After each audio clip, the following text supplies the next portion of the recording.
যে ইবাদতের গুণ অনেকের আছে, কিন্তু আত্মিক হালত যদি কারোর খারাপ হয়, কারোর ভেতরে যদি নেফাকত হয়, ওই ইবাদত দিয়ে কিন্তু আল্লাহ পাওয়া যায় না।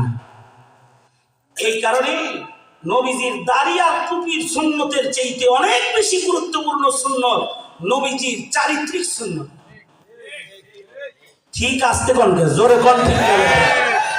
দাড়ি টুপি তো মুনাফিকের কাছেও ছিল, যারা মসজিদে নববীতে নামাজ পড়েছে, কিন্তু তাদের মধ্যে নবীর আত্মিক সুন্নত ছিল না। নবীর আত্মিক সুন্নত যদি কারোর ভেতরে না থাকে, তখন তার মূল্য প্রতিষ্ঠা হয় না। এ কারণে হিংস্রতা না, মানুষ হত্যার রাজনীতি না, রক্তপাতের রাজনীতি না।